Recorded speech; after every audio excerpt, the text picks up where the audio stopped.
Do you know most of the burns in children happen at our homes? Nearly about 75% of burns in children happen due to contact with hot water and liquids at home.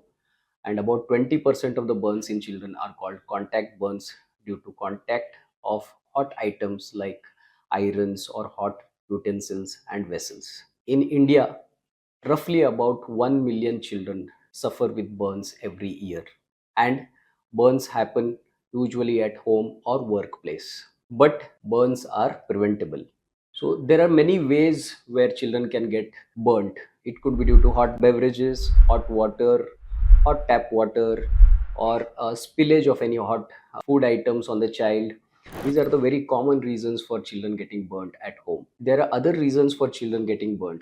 They could be due to electrocution, coming in contact with high tension electric wires, and these could be due to accidents usually.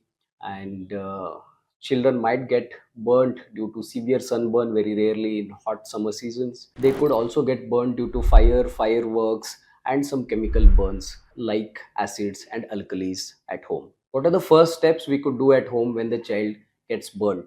If the child has come in contact with any hot object or got burnt, you could run the part of the body which is burnt under cool water for about 15 to 20 minutes. This helps cooling down the temperature and helps in healing later. Do not apply any traditional chemicals or substances like toothpaste or any other materials like turmeric on the body of the child.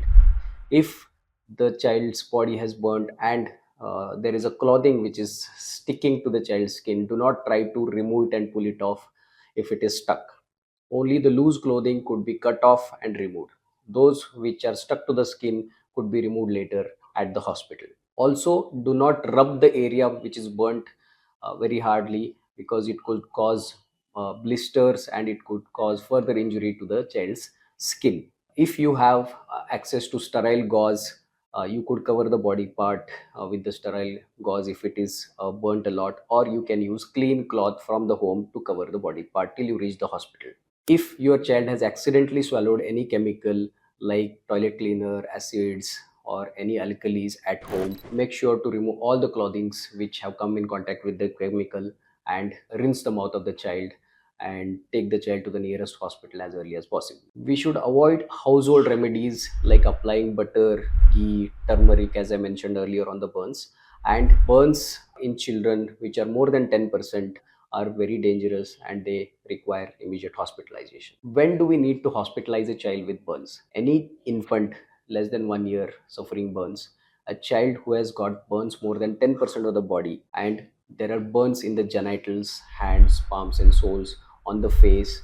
These are very critical areas where the child requires hospitalization and expert care in the hospital. Non-fatal burns in children are the most common reason for morbidity, though they are not fatal. And these could lead to permanent disfigurement and disability in the children in long term. So make sure if your child has suffered any burn injury, you take your child to the nearest pediatric hospital which deals with children with burns. We at Ankura Hospital for Women and Children in Pune deal with all types of burns in children in our pediatric intensive care unit, and we are specialized in treating burns in children, as we have a dedicated 24/7 pediatric intensive care unit which deals with children who are sick and critical. Thank you.